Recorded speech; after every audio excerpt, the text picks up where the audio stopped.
Hi, I'm Tim O'Brien, and I have been shot twice. The first time, out by Tribe Bin, it knocked me against a pagoda wall, and I bounced and spun around and ended up in the care of Rat Kylie's lap. A lucky thing, because Rat was the medic. He tied on a compress and told me to ease back. Then he ran off toward the fighting. Rat Kylie was the greatest medic the war had ever known. He took all the risks. He walked me to the helicopter and sent me away to Chu Lai to get better.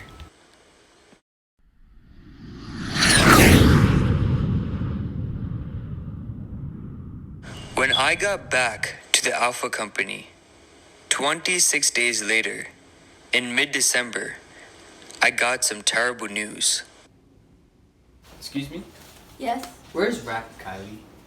Rat Kylie got wounded and he got shipped off to Japan. But this is our new medic, Bob Jordanson. Hi. Jorgensen was no Rat Kylie. He was green and incompetent and scared. Okay. So when I got shot the second time in the butt along the Song Trabong, it took the guy almost 10 minutes to work up the nerve to crawl over to me. By then, I was gone with the pain. Later, I found out I'd almost died of shock. After the rot cleared up, once I could think straight, I devoted a lot of time to figuring ways to get back at him. Hey, Azar. Hello.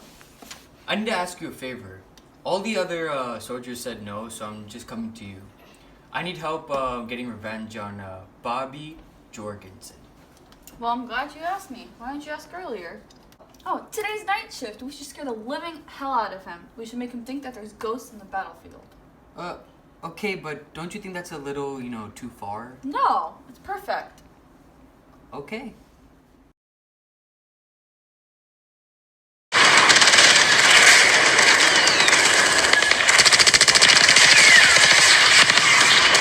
Azar, what are we gonna do to freak him out? First, we'll make weird sounds to scare him. No. Now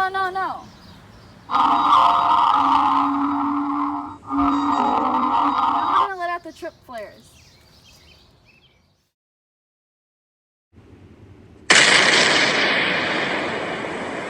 Stop, Azar, stop! You're taking this too far! You're never gonna be a real soldier if you act like a coward.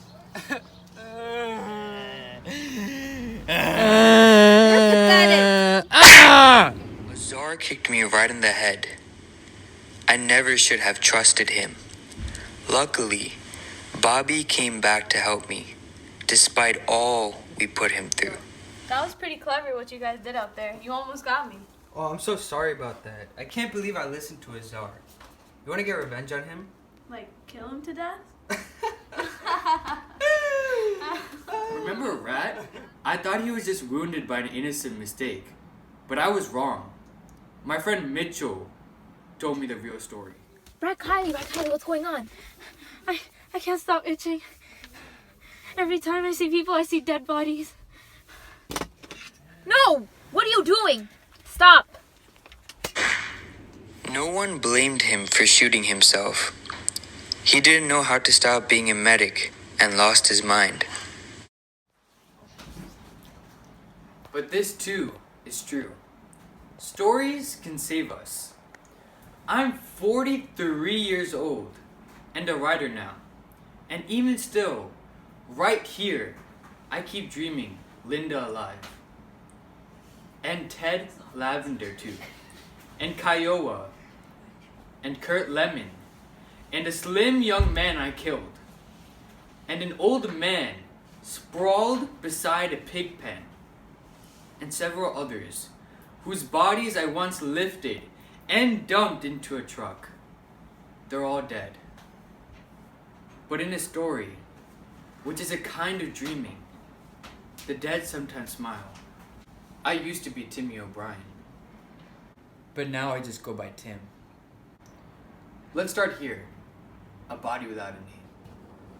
Whoa, this guy's actually dead. Old man! Old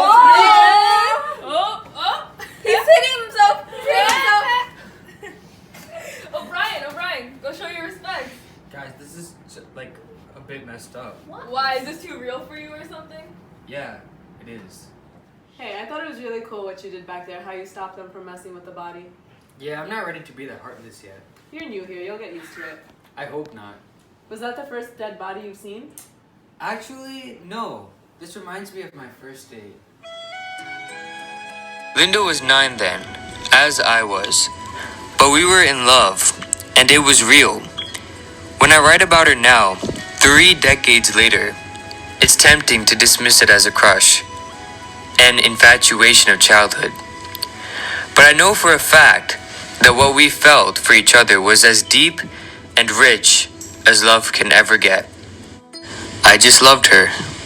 Her eyes, I remember, were deep brown like her hair, and she was slender and very quiet and fragile looking.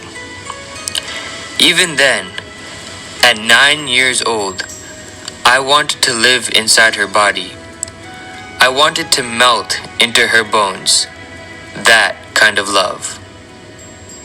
In the spring of 1956, when we were in the 4th grade, I took her out on the first real date of my life. A double date, actually, with my mother and father.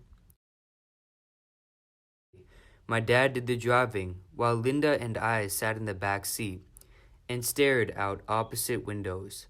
I wanted to find some way to let her know how I felt, a compliment of some sort. But all I could manage was a stupid comment about the cap. Wow, nice cap. Now and then I'd glance over at her, thinking how beautiful she was. Her white skin and those dark brown eyes, and the way she always smiled at the world. The movie that night was The Man Who Never Was. I can't get the dead body from the movie out of my head. Unfortunately, things got difficult for me and Linda as I began to fall more and more in love with her. She was diagnosed with cancer, and my world began to crumble. She died, of course. 9 years old, and she died. It was a brain tumor. But in a story, I can steal her soul. I can revive, at least briefly, that which is absolute and unchanging. And as a writer now, I want to save Linda's life. Not her body, but her life.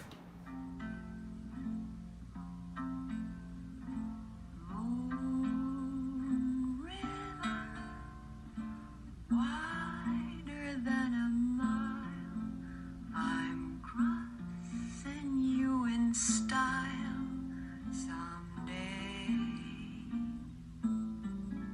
Oh, dream maker, you heartbreaker, wherever you're In a story, miracles can happen. Linda can smile and sit up. She can reach out, touch my wrist and say, Timmy, don't cry. It doesn't matter. There's such a lot of world to see. We're after the same rainbows and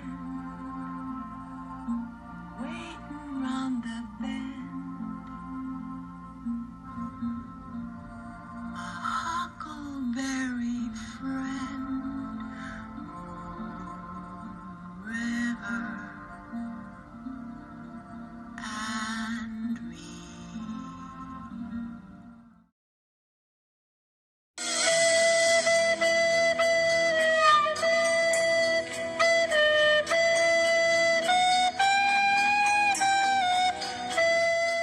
First off, a disclaimer: I'm Why do you straight. keep hitting my If the butt? girls, girls are single, I'm ready to mingle. Also, I don't care about any of them. Give me 100. I've literally ashamed myself. I put my hard work, blood, and sweat on the line for this project, so give me that 100. Come on, Miss Cruz. Give me that 100 too. Me 3. Give me 110. With my mother and my father. Ew, Addis, I see inside your crevices. No, we have to do that again. Wow, nice cap. Added.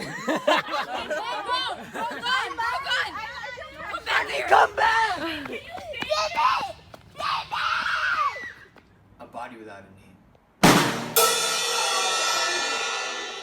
Gang, gang, gang. What up, honey, baby? I'm straight.